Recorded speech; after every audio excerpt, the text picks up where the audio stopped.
There we go. All right, let's see. I should be live. Do this. I won't be able to see comments, so you'll just have to read them out loud. Am I live? Post live streams.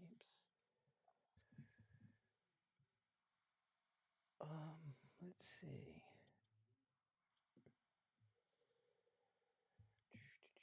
Here we go.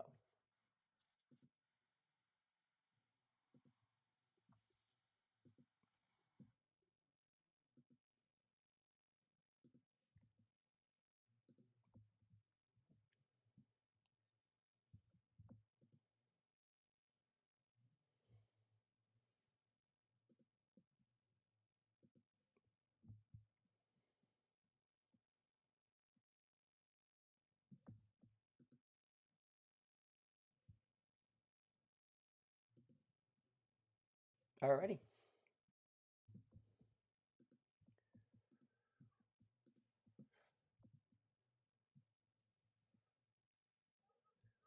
Oh, I lost Chris.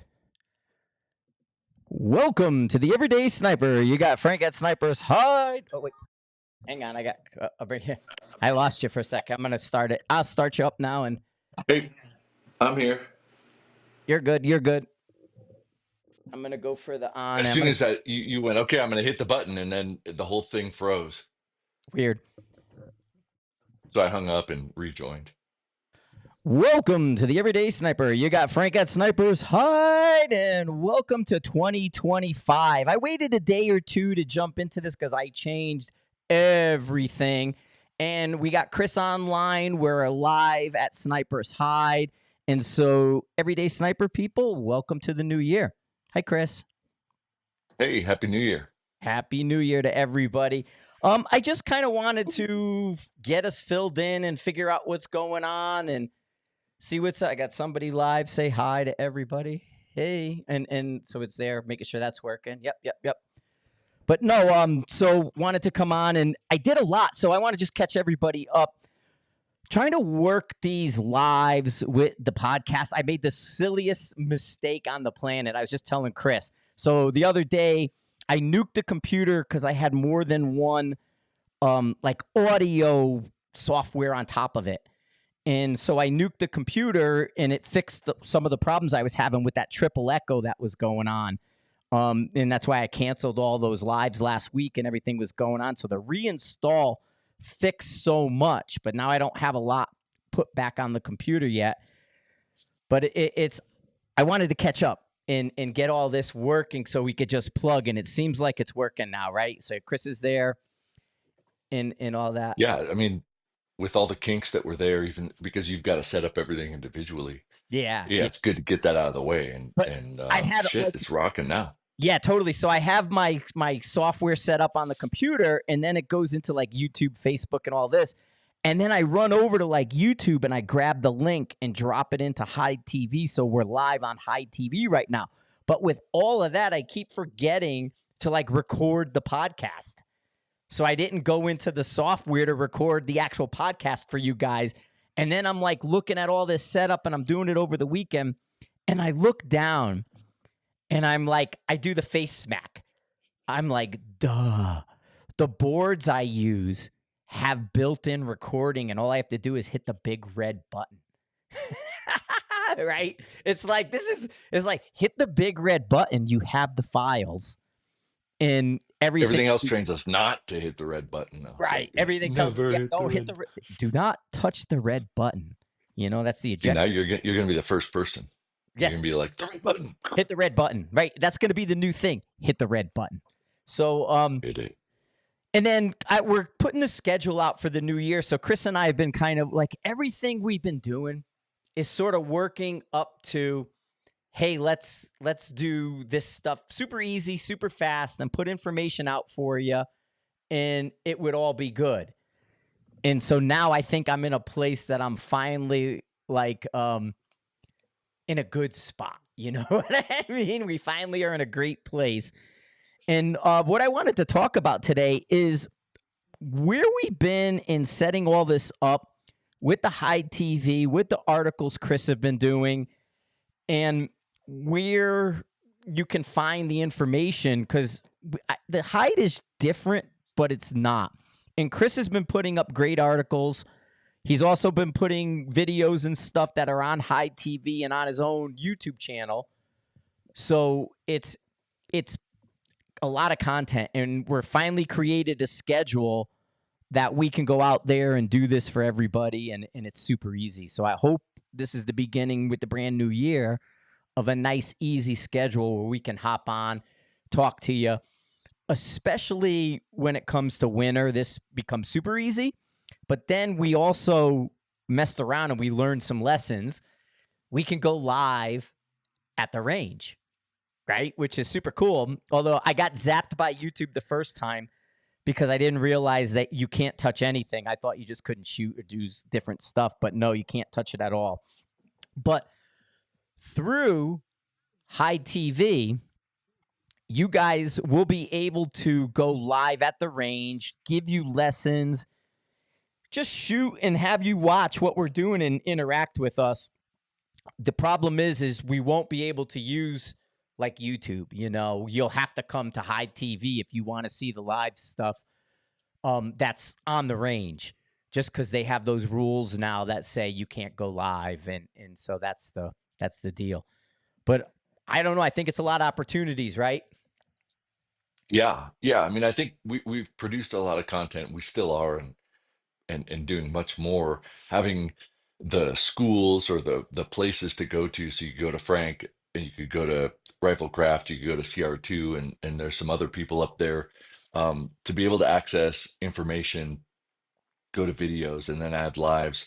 I've been putting some of the stuff on my YouTube channel for distribution, but like you said, most of it is this year is going to be funneled through the High TV network. So if somebody's a subscriber and we're at the range, we can, if they're able to go live, run a drill or a diagnostic, tell them what it is, answer questions, shoot it, show them our results, and then see what they get. And then afterwards, that can be posted to other subscribers who can't watch the live. They can watch it, do it, so on and so forth. But having that availability to do it live with them and say, hey, look, maybe once a week we're going to post a drill, a diagnostic, how to read it and interpret it, and we do it live. um, that's fun for us because we're doing it and we're also sharing it. People can ask questions, and then the subscribers can access it forever and rewatch it and remeasure it, download targets and stuff like that. Yeah, I mean that's like the super cool thing about this is now, like I said, now that I fixed the technical issues and we have this up and running the way it is, it's going to bring sort of our mind out to video for you guys and to see what we're doing. And like Chris says, this content is evergreen. So if you missed it or something, like the different YouTubes and stuff have a live area, but as well, these are live on High TV, and you can go over to the High TV and watch the videos at your leisure. I'm waiting any moment now. I know they're doing a lot of updates and they're fixing a lot of back end for me. I'm expecting the High TV app to be paired with the forum app, the Sniper's Hide app. So there'll be the Sniper's Hide app for the forum, which a lot of you guys use. And then there's going to be the Hide TV app for everything that's Hide TV. And like I said, the big move last year, it's giving us tools where it's all self-contained. We don't have to start linking third-party stuff. Although I do link sort of YouTube Rumble and those things into the Hide TV, I don't have to. But it's pretty awesome to be able to just. I did it this morning. That video that you saw on Facebook and all that, Chris, that one that you reshared and posted. I got up this morning, 7:30. I pulled my phone up. I picked the video right off my phone, and I just directly uploaded it to High TV. So first thing in the morning, there was educational video, sort of are you floating your thumb or are you wrapped around? And it makes it super easy now. And I dig that. I can bring all this content to you. I mean, Chris is really good going out and filming everything he does. And God, you're out 3-4 days a week shooting that stuff, even when the weather's crappy like now. which I think everybody. Yeah, but most of it hasn't been released yet, just for editing and for the classes that are going to go on there and for the subscribers. But I have a huge library now of short videos that'll be just basically what we're talking about, but not live, and it'll be accessible to people that want to address certain things. So if they want to work on whatever the fundamental issue is, here's some ideas. And just, I mean, really, just like your thumb, and you mentioned in that video, when you wrap your thumb, everybody's going to, I mean, no matter what you do, people are going to get point of impact shifts, but you can look at the patterns and kind of read Right. the tea leaves. When you wrap your thumb, there was more left to right variation. And when you unwrapped your thumb, there was more up and down variation. And then you're able to assess, well, what's more important and what will be easier to bring in, the up down or the left right. And you determined essentially that your trigger press is better. Therefore, let's not wrap the thumb, and now we can work on the vertical. I think that kind of, if you see this, try these things, is what a lot of people want and don't get elsewhere. And everything about shooting, we can address those and say, look, here's our experiment, here's our results. You do it, see what your results are. I think this is a way to go through things. Take it or leave it. It's a hell of a lot better than, let's go shoot a bunch of beer cans and you know, like, Yeah, okay, yeah. awesome. But I mean, even like the funness of just like with August in Fire on the Prairie, Hmm. being able to do fun little stuff like that, like a big talker and a big driver right now. I noticed like Daisy Air Rifles was really big on social media, and they interact with you and they do a lot of stuff. So I mean, a Red Rider is like $50. We grabbed a Red Rider, and August is the perfect guy, and we did a quick little 2-3 minute video with August as the Red Rider, and stuff like Hmm. that is so much fun. It's just a this is giving us these opportunities to not just experiment, but to do different things that aren't just hey, it's this. Heck yeah, heck yeah. I mean, the educational side people will subscribe to, but the entertainment kind of fun, hey, there's a lot more we can do with firearms in general is super cool. And August gets a kick out. I mean, he had so much fun. They talked about making more every day, but we love shooting, and it's fun to go out there and kind of share Yeah. what we think is cool. Well, And and then and the thermal stuff too is going to be coming up, and then I just recorded through the thermals, and we have the prairie dogs, and the prairie dogs show up pretty good in the thermals. I checked all that, so literally like every day that we go to the range, we can do thermal stuff with the prairie dogs, and that, and I just think that's pretty neat. Is that we're moving into the thermals? We have that those DNT optics. There's a discount code like Hide 10. I'd have to look it up. I think it's Hide 10. But there's a those discount are code. very good. Yes, Yeah, for for the the pros, DNT they're very optic. good. That 7 to 35 is right behind me. And I could pull it up here and show you. But that 7 to 35 is $600. And it's working really good for everybody. Guys are shooting them on a 50.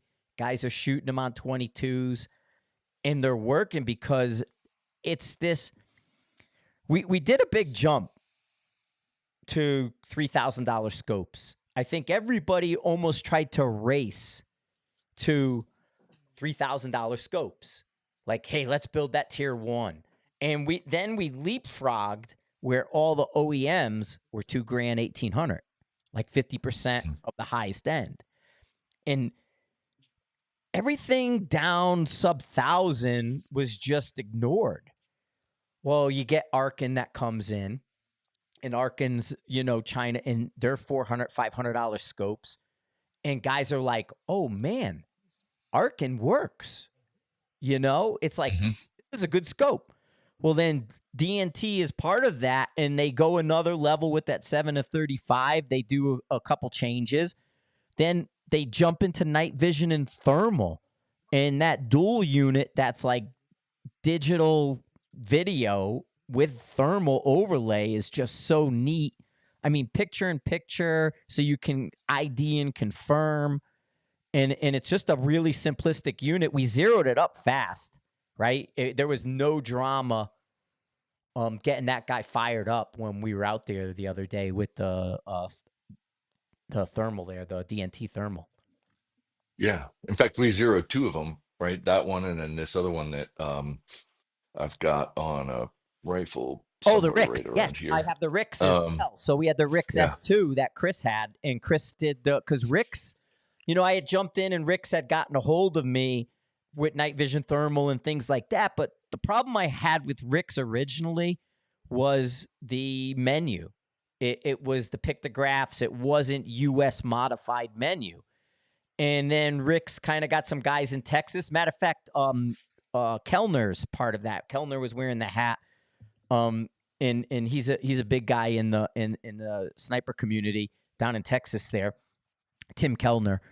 And he had the Rick's hat. And so through the Texas Predator stuff, they modified the menus. And so yeah, we had no problem zeroing them up and taking them out and doing that kind of fun stuff with the prairie dogs on thermal and video. But huge discounts, Right, right. and it's just, I don't know. Any way we look at it, Chris, it's just we try to get away from gear, but it always comes back to gear. you know? Yeah. Well, you got to try it out, get familiar, be able to talk about it. But fundamentally, yeah, it's nice to go simpler, simpler. But there is a time and a place for if you're at night, it's going to help to be able to see, right? So Yeah. getting familiar with what's out there, what's available, what's good, because price doesn't always mean it's going to be good. Um, it leans statistically towards, it's likely, but it's fun to play with and it's fun to see what it's capable of. But oftentimes we can pretty quickly show that older stuff, simpler stuff might work better, but occasionally it's nice to see, wow, this laser works better. These binos work better. This tripod works better.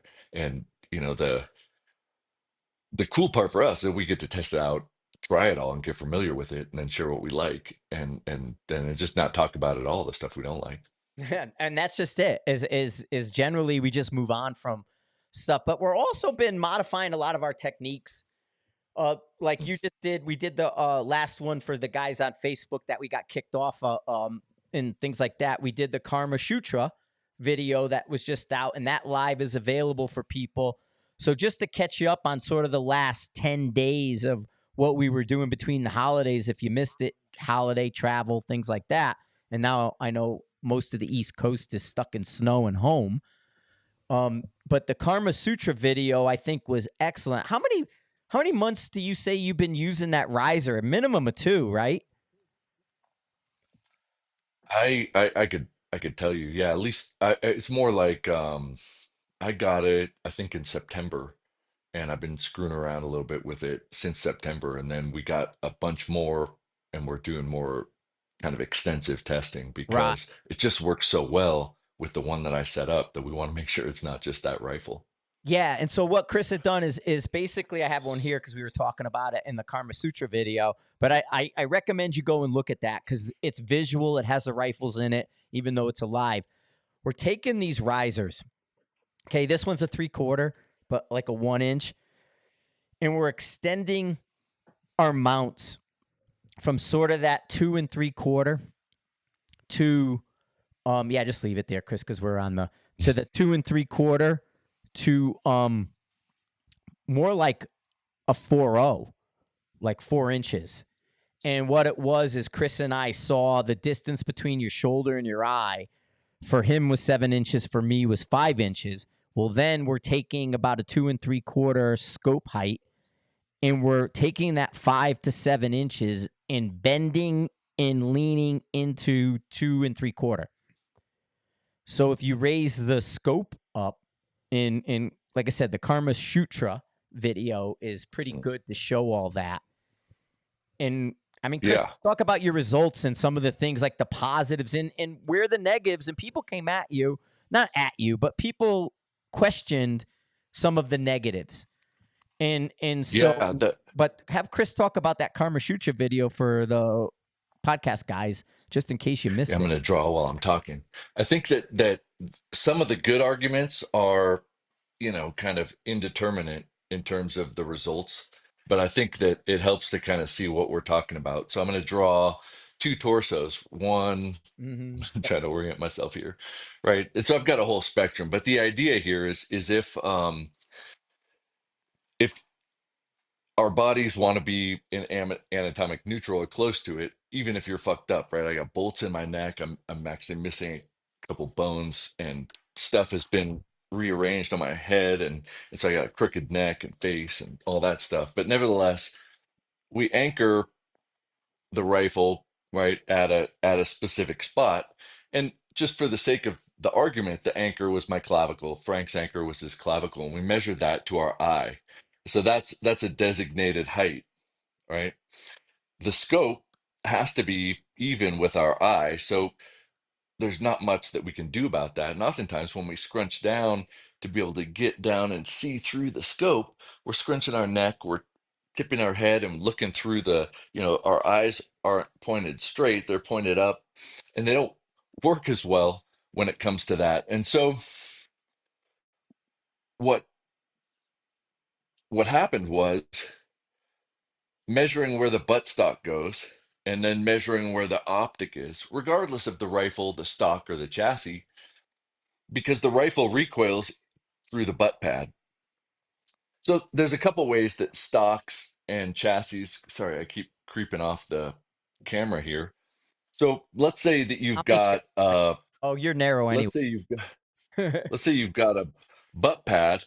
Well, you could slide this down, but the problem is now you've got this recoil force where the center of gravity and the center of recoil is under is much far lower by dropping your butt pad to make up for this height that needs to be made. Well, that causes a rifle issue when it recoils.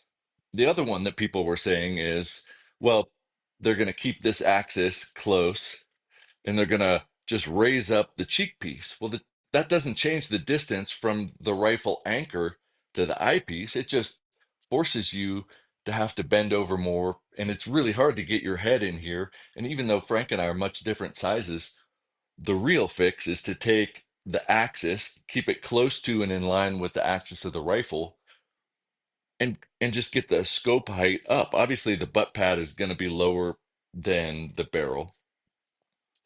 And if you do that, this distance should be close to the angular distance here. And nobody's shooting up perfectly upright. So we're not talking about 100%. But just like the other things, it's like a cosine relationship. So in most of our shooting, we're in this zone, and that angle is only going to change by about, or the height based on the angle is only going to change by about 40%. And so now we're talking about a rifle system that recoils. You've got a good butt pad set up and a higher optic. Now your body doesn't have to tilt its head. And people were saying something about, well, if the scope height throws off the weight of the rifle upwards, you could get a problem with recoil. Um, well, when we put the butt pad really low, the rifle recoils because it hinges up. So you're going to get a huge rise on the shot. That's hard to recover from and it's hard to follow through with. By keeping it normal and raising up the optic, when we shot the 308, it on a shot, a lot of times you're looking at your reticle, and let's say you have a target here, your sight picture goes up and then down, and people measure where it comes down to, right? It goes up and down, measure where it comes to, up and down, measure where it comes to.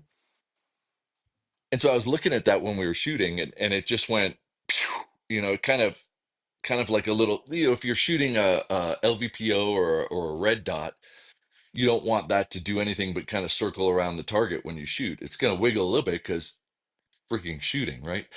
And I noticed the reticle was just moving right on the target. I'm shooting a 308, 169s, bang. And my reticle didn't go up and back to where it was supposed to be. It just stayed where it was supposed to be and kind of wiggled. So, first of all, scopes don't weigh that much compared to a rifle. This rifle was 18 pounds. So if you take a setup that's like a pound and a half, you're not really screwing up the weight distribution. Yeah. Did you shoot Most of the that in weight of a the comp? rifle is below the barrel. Did you shoot that rifle set up with a riser and a comp at all, or no? I know you went Not to like yet. No. okay, I know you went to a couple comps, but like the ELR was one of them, so you didn't have it then. Question came up. No, but this year I will. Okay, yeah, he's gonna, but he didn't last year. So somebody had asked if you shot it in a comp. No, I haven't yet because we kind of been going through the winter. But 2025, I won't shoot without them because we're testing it. And obviously, my concern is we bought $12 risers, so we got these expensive rifle systems and scopes, and we got these $12 aluminum risers that are 1 inch. I don't know if they're going to be able to withhold what we do. I don't know, but I'm not going to I'm not going to compromise the elevated optic component. I've asked Hawkins and I've talked to Seekins about making Higher two and mount. a half inch, Yeah, yeah, 2.5 or 3 inch scope rings so that we can get up there. But 2.5 to 3 inch scope rings is what I'm looking for. I'm putting 1.5 or 1/7s on top of that 1 inch riser. So to have right. the whole ring, but we have to make a run of it. And I don't Yeah. want to make a run of The it one until thing we I did prove that it's see, worth it. like kind of experimenting around, I know in almost every single chassis I looked at, the cheeks go really high. You got a ton of space on the cheek. Now, on stocks, some of the cheeks don't come up as high. So there may become a case where the rifle system, which it always should be, right? Setting it up correctly and doing all the things we're doing, that Mhm. it may become dependent on the system because of the cheek. Now, in any chassis, you're good. In a stock, mostly good, but there does look like to be some limitations in the movement of a stock's cheek. Yeah. I mean, so far with all the testing, I've had the cheek piece down because I don't really use a cheek piece. So while that might be an issue, I personally wouldn't give a shit if if the cheek piece didn't come up because my head's up and the recoil comes straight into me. And if my head's up and it goes to the sight picture with my anchor, I don't need an index for my head because my sight picture is the index and it anchors on the same spot. Now, it'd be nice to have a reference for sure, but I'll take the cheek piece off my AIs and shoot all day without it. And I don't really get a difference other than I don't have that reference. Yeah. So I I mean, you think came it's to Cameo important. without your cheek on. You did the whole weekend with no cheek because it wasn't there. Yeah, I think obviously it's a valuable thing to have a cheek piece, and it's a valuable thing to have your rifle set up with all the accommodations. But the scope height to me is 10 times more valuable than a cheek piece. And the thing is, like a cheek piece that goes up, it doesn't do anything between the anchor and the eye point. You're just changing a cheek piece. You're still going to have to scrunch. Right. And so what we want to do is change the anchor and the eye to an appropriate uh, height. So the cheek piece argument to me about, well, I just have a high riser or I can lower my butt pad. Both of those are problematic in different ways to the point that we're trying to explore. But to their point, they found a way for it to fit and feel comfortable for them. But I could say this, like almost every time I get on a rifle now, I could tell that I've been conditioned to put my Look neck for- forward and my head down. And so I'll find myself going, oh man, that's really comfortable. I can see now. But I'll always dodge down first, like, wow, it's conditioned me. And then I realized, man, this is so much more comfortable, and I could see great. So we get trained by our systems, and I think the more experienced shooters are going to probably struggle more with, wow, this feels really weird because they're basing their abilities off the way it feels, and it will feel different for sure. But I have a feeling that this is going to result in a line of tall scope rings. Yeah, yeah, for sure. And you could see somebody saying that you'll get uncomfortable if you go past something. No, it actually is more comfortable. And in the video, you can see we're looking to bring Chris's head or our heads natural. And in the video with Chris with the rifles, you can see the difference in his head, shoulders, and neck. It's just Mhm. way more natural. Then the other thing that you're looking at is where you're looking through your eyes. So the lower Yeah. stuff and some of those other things that we're talking about is that you're not looking through the top of your eyes, you're looking through the center. And Hmm. so it basically lines you up correct straight. And this is like, we mention all the time, it's the nods, it's the head high, it's where the AR world is going. So we know 1.3 to 1.5 is comfy. And now we're Mhm. we're just going to take that 1.3 to 1.5, and it might be a 1.8 to 2.0, whatever the magic number turns out to be. But I do think that you're going to see a shift. Like right now, the most popular size ring is 1.1. Okay, that's way too low. Even with some of our bells and chassis, you're not going to put anything there. A 1.1 that a Seekins did, Glenn gave me a 1.1 because he made those first. I couldn't even mount a Schmidt and Bender in them because the saddle isn't deep enough at 1.1 for a 34 millimeter scope. So you have to go bigger. So that's where I go 1.3 to 1.5. And I find it's more comfortable. I find it gets your head straight.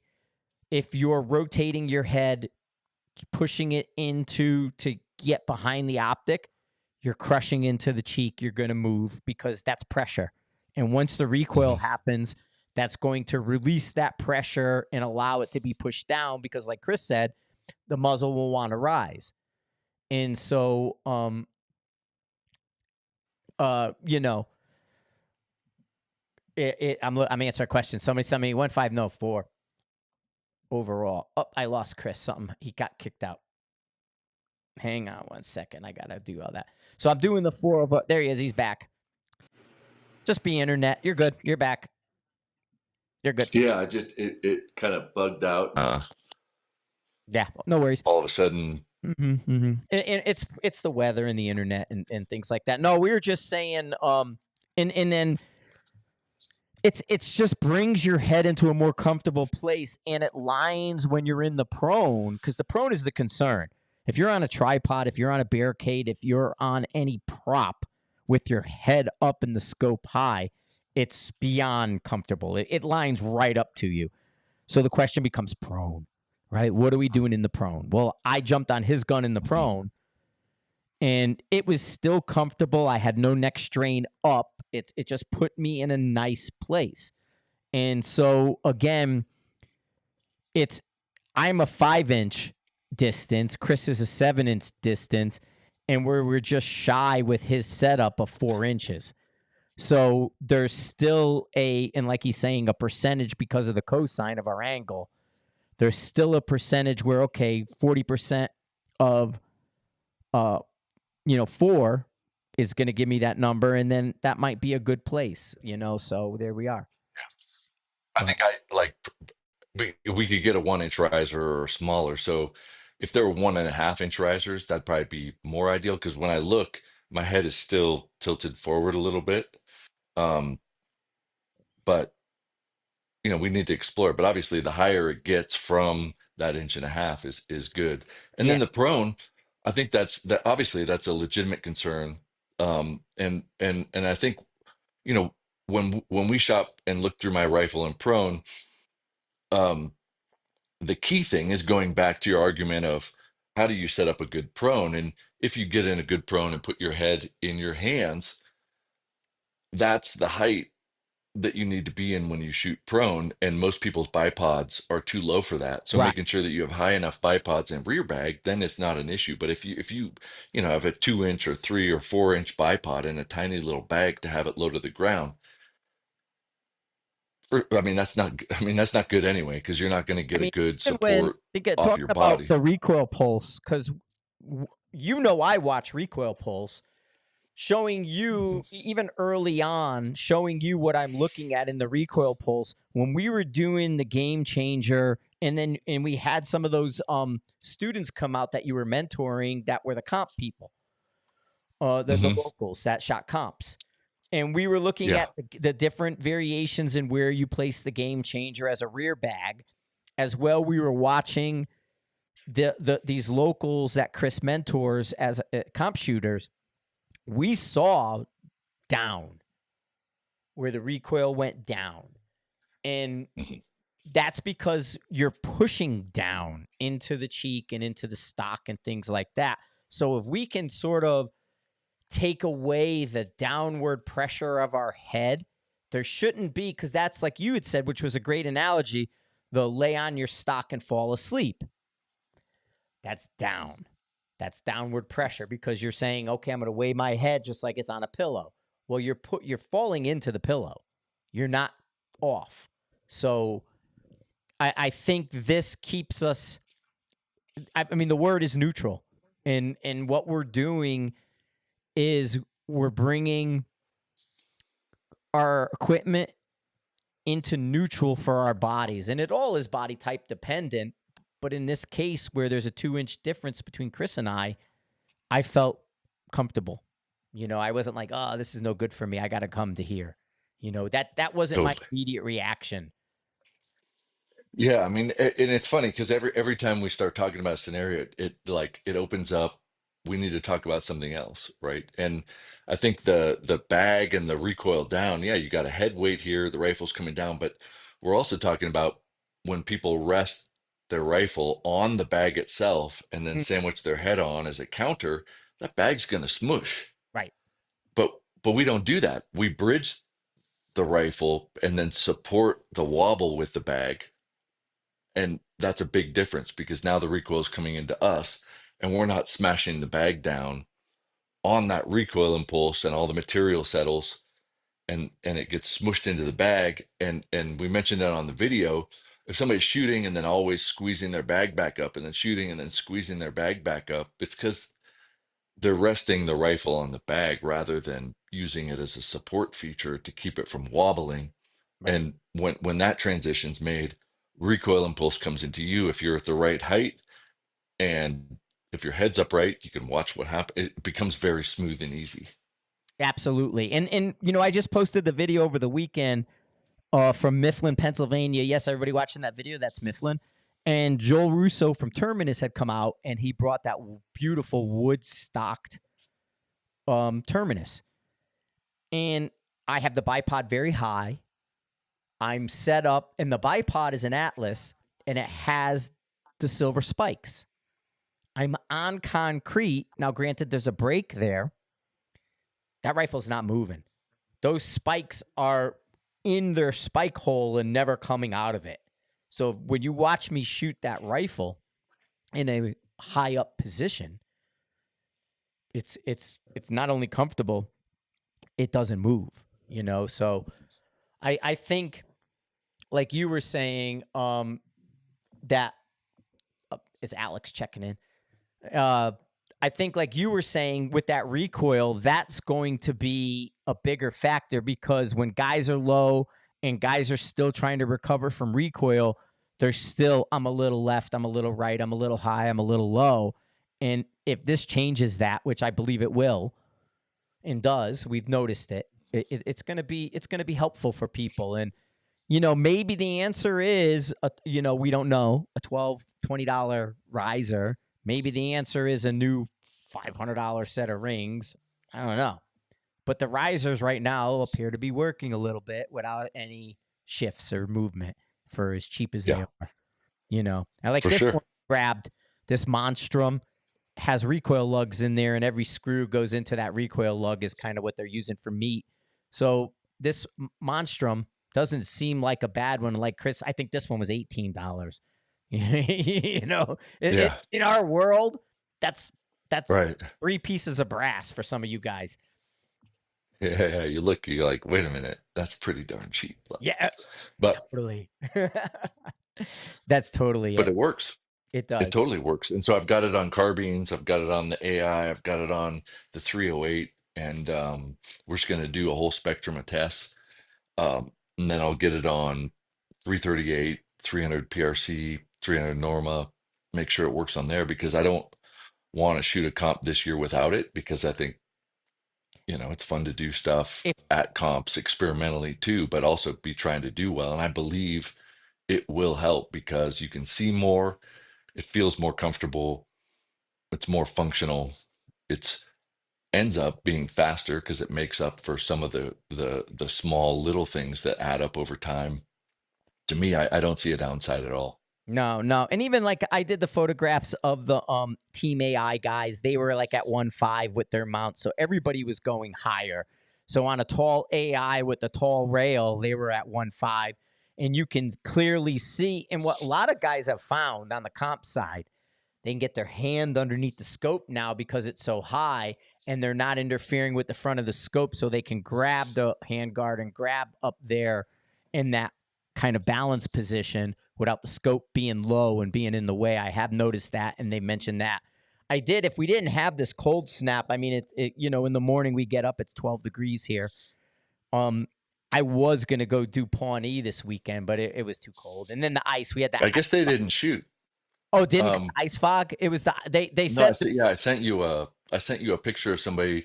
They said they took some shots at the zero board, but they could never see past 100 yards. yeah, because we had really heavy fog until almost 10 o'clock. It was the real fog and not the conspiracy theory Florida fog. And what it was doing is it was freezing on everything.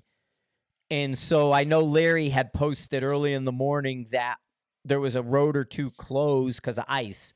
And then I was like, the hell with it. But I'm going to go, you know what? I'm going to use a new name. I'm going back in time. So when I was a little kid and did a lot of shit wrong, which we all did, we had fake names. I had a fake name at 12. And so I'm going to go back to my fake name, and my fake name is George Maguccio. So I'm going to be George Maguccio when I shoot these matches. I don't have practice score or anything, so I might have to be like your +1. But I'm going to go to these matches. That's gangster. Yeah. Well, because I'm not going as Frank. Hell no. Because everybody tells me I don't shoot matches and I don't do this and don't do. Everyone tells me what I don't do. But what I'm going to do is Makes sense. Yeah. I'm going to sneak in, not as Frank, but as George Maguccio. And so that's going to be my name. And I want to go do Pawnee and do a couple others and things like that for this year, just so I could be there. And then people are, because it's always funny when someone sees me, but then they have looked at the list, because they're like, who am I going to, and then they see me and they go, your name's not on the list. They did that. Whoa, when did you show up? When I shot as Mike Bush that time. They're like, I thought I saw you, but then I looked at the list and your name wasn't there. It's like, yeah, Mike Bush this week. And on Ted Lasso, the goalie wants to be Jean-Claude Van Damme. There you go. Well, I'll be Jean-Claude Van Damme. Slim Shady right now, but yeah, totally George Maguccio. But I was Frank Carbone because I was using Frank. Carbone is the gangster in Goodfellas who got killed in the end in the freezer truck. So they pulled him out. He has the big hook nose, and he was frozen and had the icicle off his nose. But the couple times I've gone to a few matches, I was Frank Carbone, but this time I'm going to be George Maguccio. And I think the Pawnee, remember last time we went out there, I shot my 223, my gas gun, and we circled back this year and kind of came up with the time of flight stuff. Yes, and doing the time of flight stuff, I'm going to try to get a carbine that the time of flight extends out a little further, because at the times of flight for those rounds at those distances, 1 mile an hour wind variation is bigger than the targets themselves. Yeah, because they're shooting a lot.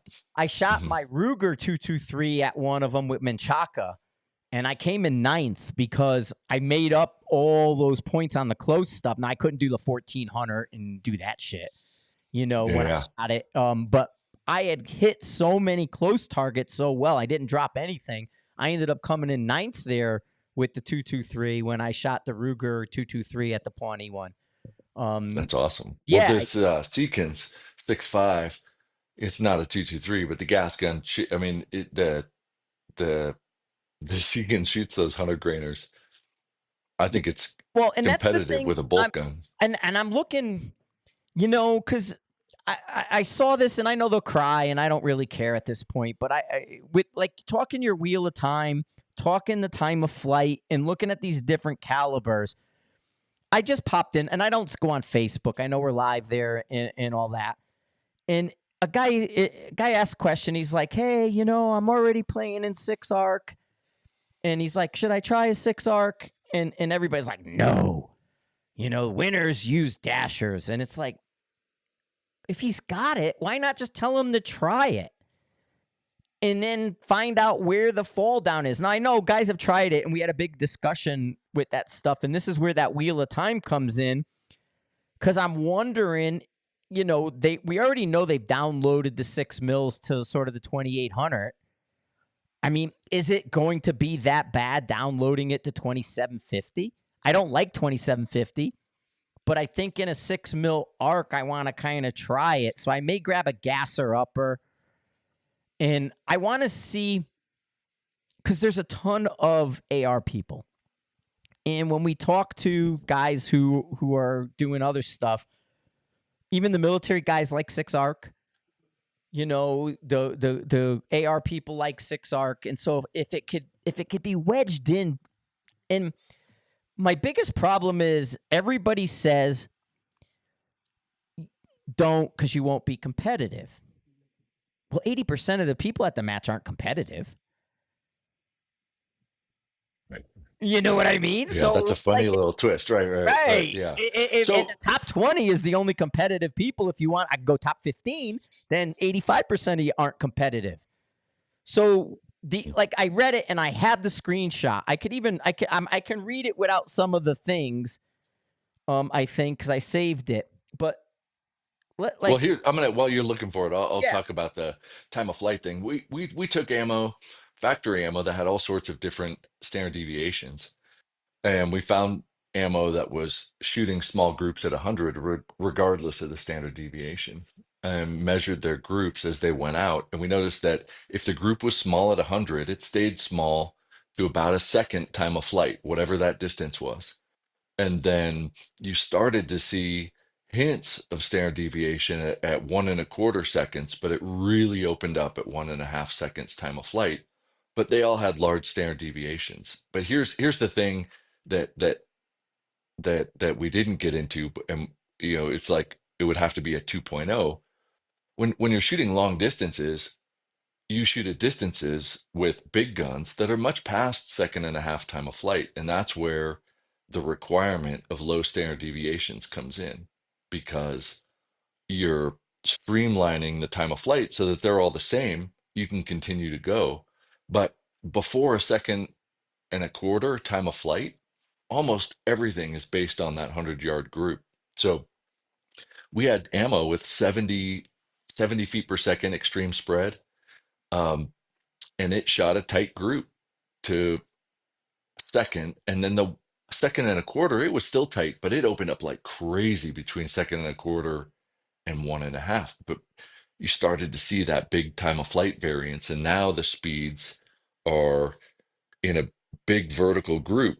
But if you had a small standard deviation, you can, till it falls out of the air, you could probably keep it going, because that is how we measure its time of flight.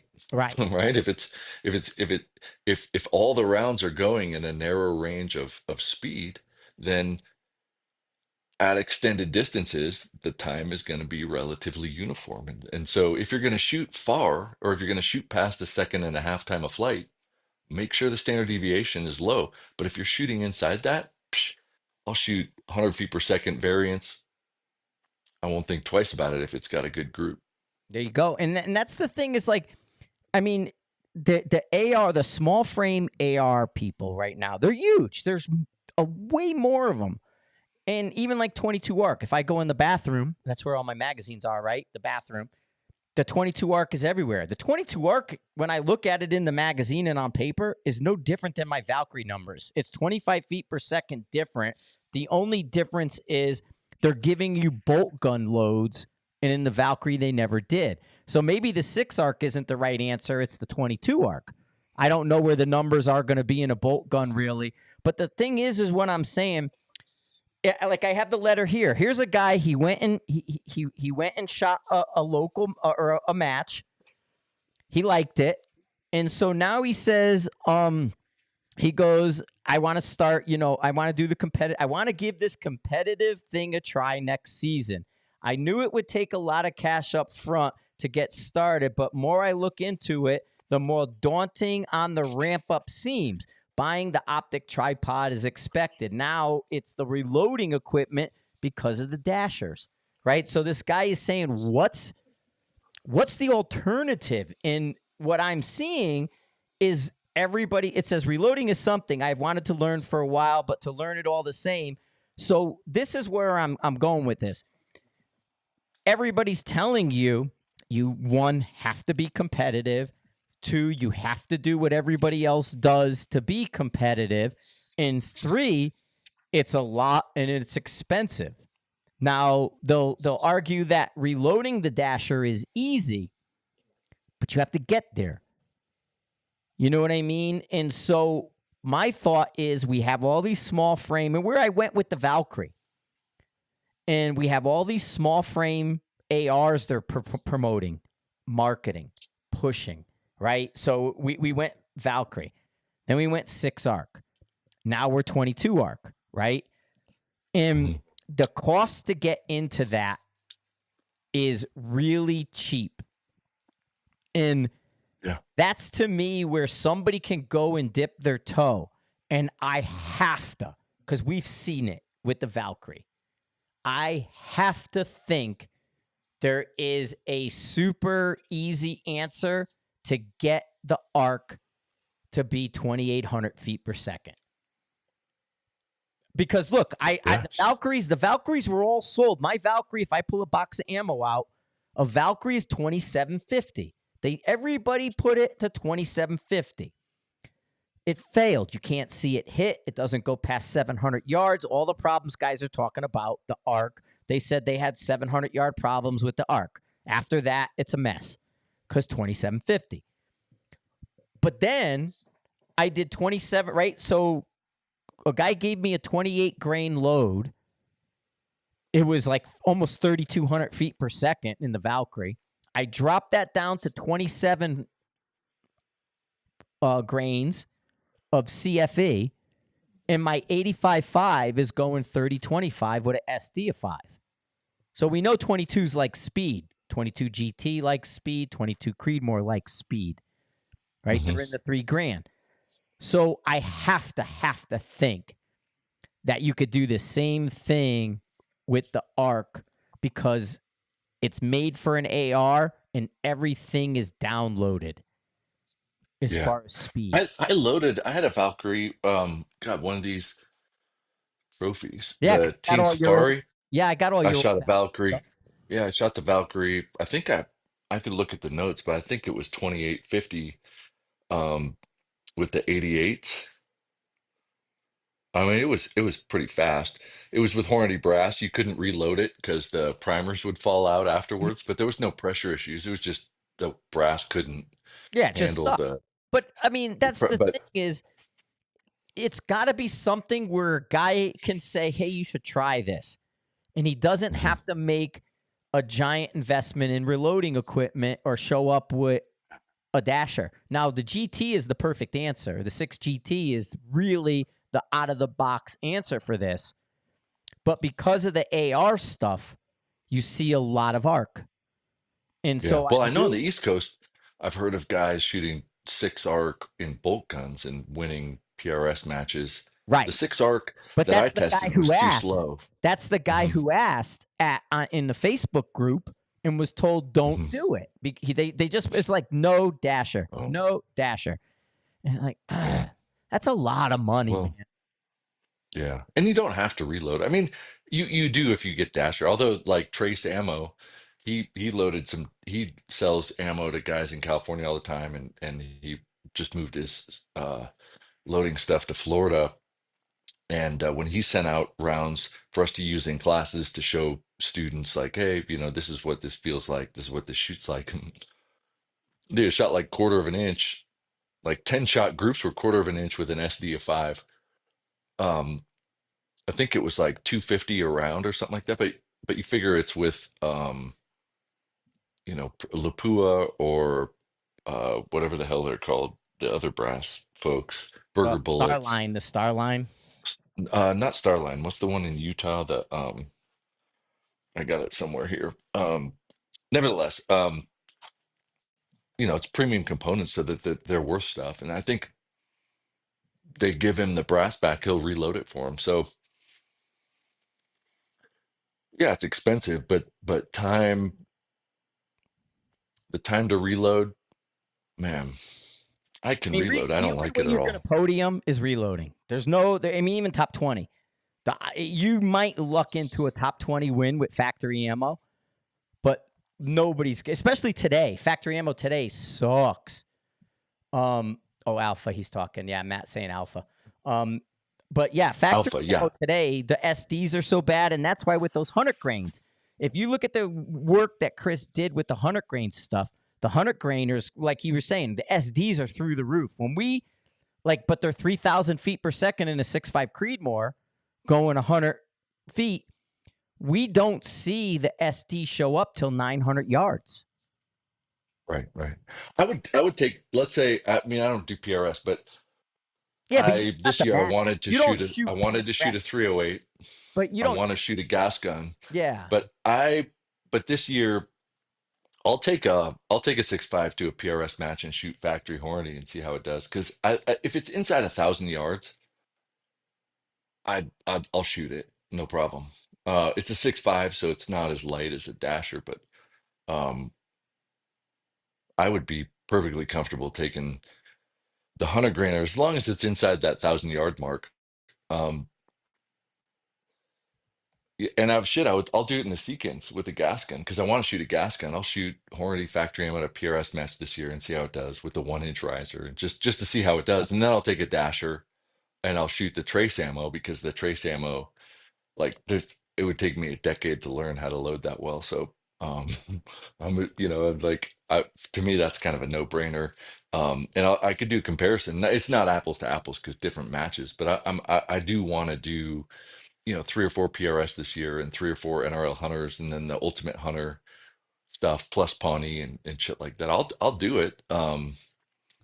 We just got to find one that I can get to affordably, right. or three And or they're four. I saying, yeah, want to do the Nut Crusher. Like I want to do the Nut Crusher in Utah, and I want to do. I don't know if they're coming to Cameo, but if anything that goes to Cameo, I'll do it. Shit, I'll do a pistol match there. Like I was like going there, and then I saw that they announced that NRL Hunter at Swanee's range. I forget what they're calling that place, but it's in April. But I think they do PRS stuff, and then the Kansas, the yeah, the Twin Peaks one, I because don't- that's one's not far from me. That Medicine Twin Peaks with Michael Beeman. His event whatever, pretty like good. this year it was like crazy ass winds, like 50 mile Yeah, an and hour then winds you and know what stuff. we have too? Um, They moved it. Pikes Peak Tactical moved to Larkspur. So Pikes Peak Tactical is before Castle Rock now. They maybe have, that's what maybe that's what they anyway, there's a hunter that was just announced. yes, that's the So I'll go to that. April 1st or something, April 6th. Yeah.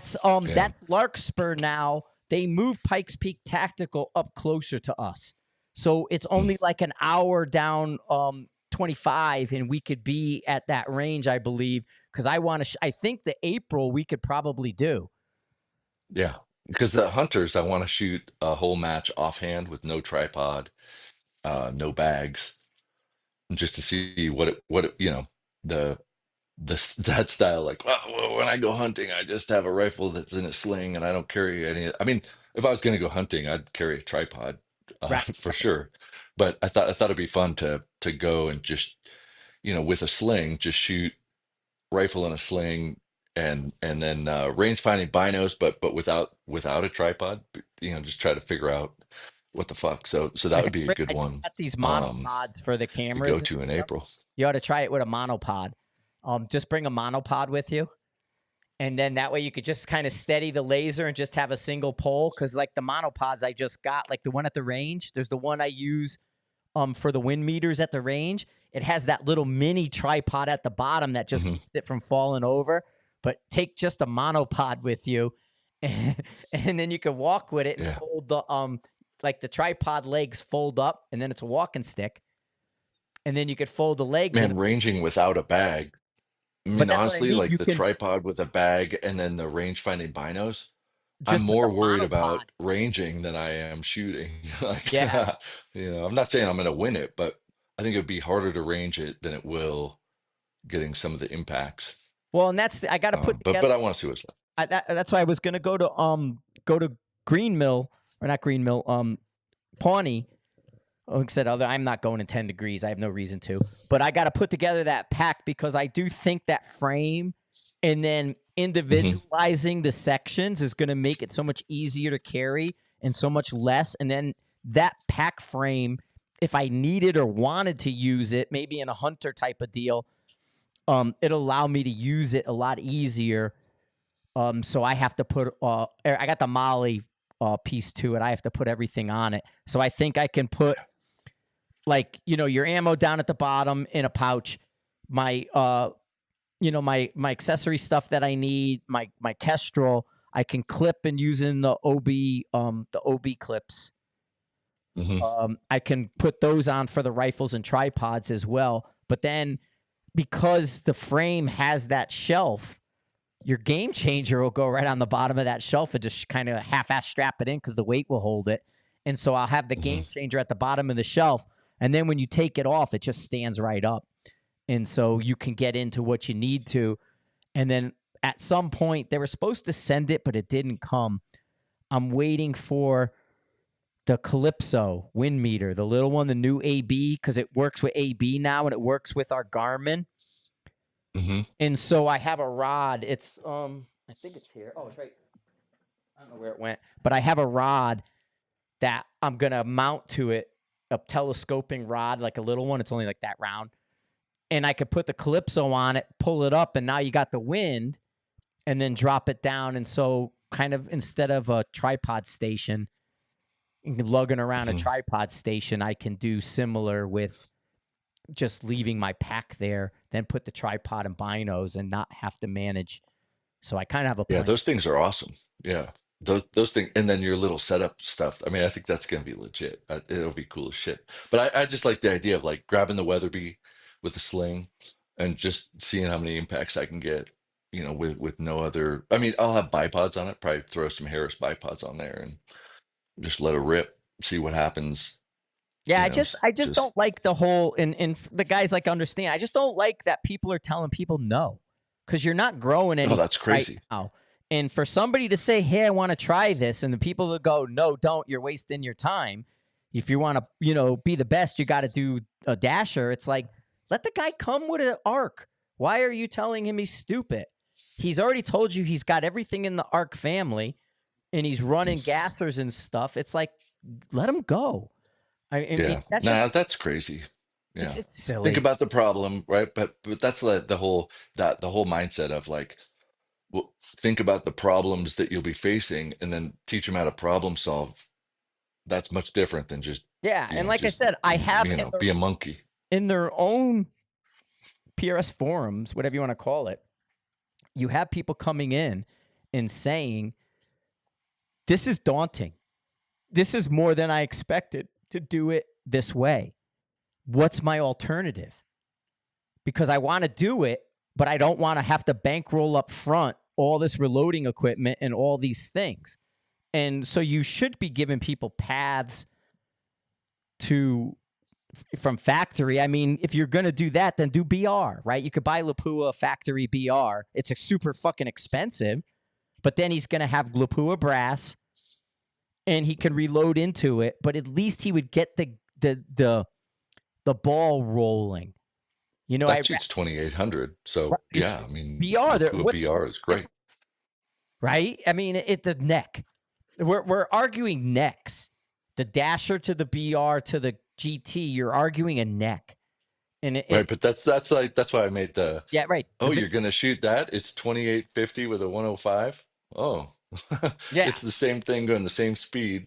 Like once it leaves the barrel, look, if it's a 105 at 2850, it's a 105. Like I if mean, you're I shooting a get the GT and button. it's a I get the 108 or button 10, with the reload. Somebody, they'll say, "Well, Bob's dasher fucking load is gonna go over to Jim, and Jim's gonna be great." And it's like, yeah, but Jim's got to buy all that stuff, and Jim doesn't want to buy all that because he bought a gun, he got a barrel, he bought scopes, he did all this other stuff. Now he's got to buy all that. And so, if you can yeah, give him a path without that upfront cost, but mhm. still give them the fun and the competitive nature without saying, "Oh, you're not going to do shit." Well, here, check this out. If somebody out there that's super wealthy wanted to try an experiment, tell the pros, the PRS pros, say, we've got this side thing going. If you shoot a 6 arc and win, I'll give you $5,000 cash. Yeah, well, it's like they're doing the suppressor. If you use a suppressor, Yeah, now but they're going to give you money. so if somebody wins with a 6 arc, they get $5,000. Guess what? People are gonna be winning without dashers. It's just the motivation. Right now, you know, people have their loads and they're winning with 6, but shit, in a couple of years, people won't be shooting 6 dasher. They'll be shooting something else that hasn't come out yet. But the incentive, the good shooters could do it. They aren't because they don't have it. And if you gave an incentive, I'm sure they could do it with whatever they wanted. Morgan King shoots 6.5 and wins. Yeah, well, they were Um, just in the chat. Most guys were just talking yeah, about just talking about everything, and so right. they were But it saying, turns so many people Justin away. Watts used the 6.5. This Austin Orgain used the 6.5. This guy, or arcs and things. I know people Yeah, will dabble, and yeah. because they do so many matches, they're able to take a match and go outside the box. I get it. Yeah, but tell them, there's 5 grand on if you win with a 6 arc gas gun or something like that. And guess what? They're going to get the load to the right speed so that it's at the right time of flight, and they'll do just fine. It's I I just it kind of makes me feel gross when people turn people away from a sport by saying, no, no, you just have to throw in all this when that's really not the point. The point is there's lots of ways to solve the problem. This one got popular, but doing what everybody else does means that you're always going to be following people. So you're never going to be a winner anyway, because you're always going to be following what the winners do. It's trickle down. Why not just figure out what you have to do and jump straight to the top? Well, and but why do everybody have to be at the top again? 80% aren't. Well, you You don't have to, but using that as the rationale, And like, to oh, me, that well, if should you're be going to be competitive, if I can go, if I can go in maybe I'm going to reload 6 arc and maybe I'm going to do it in that, and say it costs me $2,000 less overall. So like somebody's saying 10 grand with all the stuff. Well, maybe it costs me 8 grand. It's like, as long as it doesn't show me my ass mhm, and I could go home yeah, with my head high, who cares? yeah. Well, I mean, that's a better attitude all around, right? Just go, have fun, shoot, see where you are, and try to get better from where you're at. For you, way healthier. But if they're going to use the competitive argument, which I think is a total fallacy, you're never going to get there because you're always going to be following what they're doing, and they're always going to be ahead of the game anyway. So just saying screw it all. If this is going to work, it's going to work. Enough said. You could do it with just about anything. Absolutely, and that's the thing is, I mean, I've been in squads, guys shooting the 223s. I've been in squads with guys shooting 223 Ackley's, and then we're top 10 in open with a 223 Mhm, Ackley. I've been there with guys doing 223 open. That's um, you know, and so mhm. that's the Well, thing. at competition dynamics matches, a lot of departments, SWAT teams, the Marines, Rangers, they'll come out with their 5.56 gas guns, knowing Yeah, like that's what they work with. All they do every year is mark whether they're improving, and it's more functional time with their rifle systems. They don't look to where they fell out in the and rankings. They honestly, go and that get should be better the with what they work mindset. with. The mindset should be, it's fun. You could do it with a lot of things, and here they all are. It shouldn't be, don't do this, you won't be competitive. Don't take that, nobody does that. A lot of the no's that you see online, it should all be, the hey man, just try it, let's see what you do. And like you said, if you improve, well, then that gives you that ability to see, okay, I improved here with this. If I did just this, I'm going to improve again. Mhm. Because as long as you're paying attention, and then for the guys who aren't paying attention, as long as they're having fun, right? Yeah. Yeah. Well, the guys that I had been coaching the last couple of years, one of the first things was trying to get their concept of hit percentage on target sizes as a metric rather than where they fell out in the ranking, because where you fall out in the ranking is dependent on who shows up to the match. If there was a PRS match at the same time as the AG Cup, well, guess what? 60 of the best shooters in the country weren't going to be there. People's rankings at that match were higher than normal, but that doesn't mean they got better at shooting. It just means people that Right. could beat them didn't show up. So if you take your hit percentage on target sizes and work on what matters to raise that, both of those things are going to consistently improve. And by the end of a year, one of them went from like their highest percentage at a national match was like 50 or 60th place to top 10. And so they focused on the metrics that mattered, and everything else just happens. But if you focus on, I need this number at this match, that's going to be a really hard thing to chase, because that's dependent on everything except for you. It's dependent on who shows up to the match. And so, um, I think focusing on the right thing, like first, get people excited to try matches that they're excited about. If somebody wants to try PRS, hell yeah. Like, and they're going to need a game changer probably, and they're going to probably need to try. Oh, you just jumped. You froze. Chris froze. He went over there. I was just saying that there's yeah, see what Richard's just saying with the hit to, and that's what Chris is talking about. Chris just froze up, his internet or something froze. He'll be back in a second. But yeah, that's what we're talking about. We're just talking about, because I do see, in the classes, I see people who tell me they want to go in this direction. Chris mentors them and brings them out to our range. We see them locally, and as we've said, we'll go to Pawnee to experiment a lot. We'll have something and we'll go try. Now, me, I'm lackadaisical. I don't care. I don't define myself by where I am in the comps. I use comps for other things. It's a social thing for me. It's an experimentation for different things for me. So I'm gonna kill that one. So Chris, real quick. So I don't really worry about it. I'll be at the local comp here, and 3:00 hits, I go home, and guys will say, "Oh, there's 2 more stages," and it's like, there he goes. And Oh, I got booted again. yeah, I booted you. You froze, and so I just booted you, and because you were just completely frozen, and so I'll go home, and the people will say, "Dude, there's only 2 stages left." Like, yeah, I'm going home, and so I don't sweat that kind of stuff. Right. It's a way to experiment. It's a way to look at it. Back when I did it, now, back when I was doing it more often and we were starting this, I was at all of them.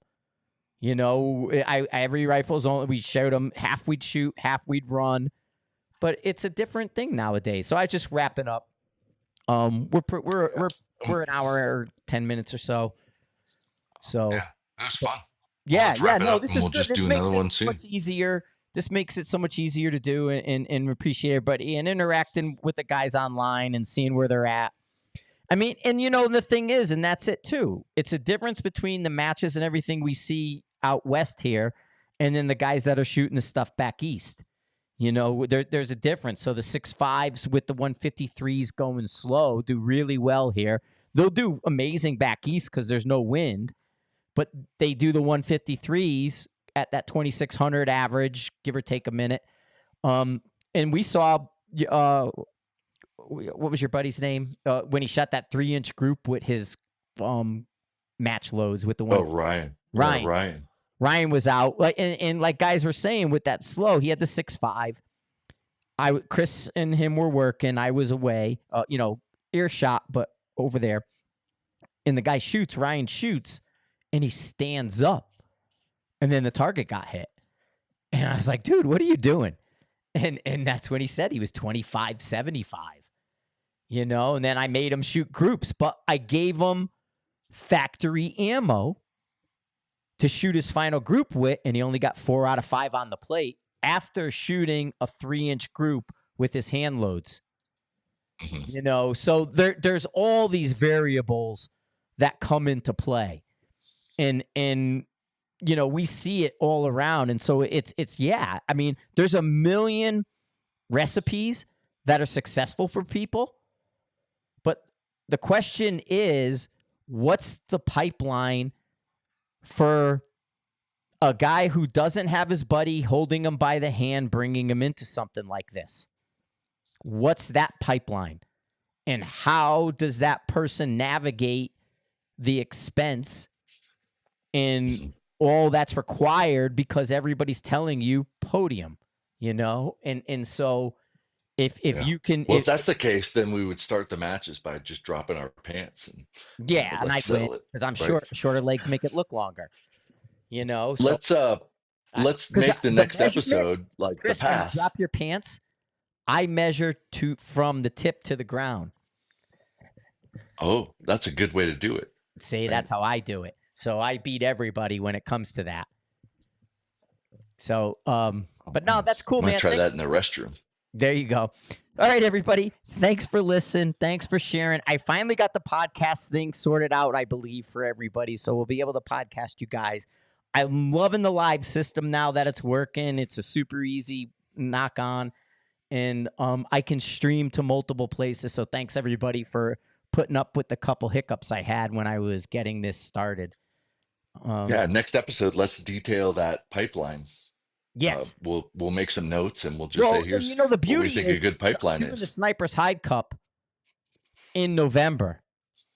So rifles only, we're doing the Sniper's Hide Cup again. I'm going to make my rules at the Sniper's Hide Cup. So all these little things that I talk about, I'm just putting them in a match now. So we're going to do the Sniper's Hide Cup. Jacob's letting me do whatever I want. And so I'm going to make my rules become the thing. Now, my rules aren't that different, but also we're going to be moving more. I told him I want the whole carbine pit run. There's not going to, there's going to be probably 4 stages. You're going to be out of breath. And so that's how that's going to work. But yeah, I'm setting the Hide Cup stuff with Jacob in November. I'm just going to do my thing the way I want. So there you go. Cool. All right, guys. Thanks for listening. Thanks for sharing. Thanks for being a part of the Everyday Sniper. We'll talk to you soon. I don't have out music either. So later.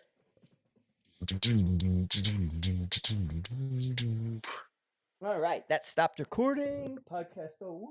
Okay. We're still on, but yep, you're off. I'll end it. Boom.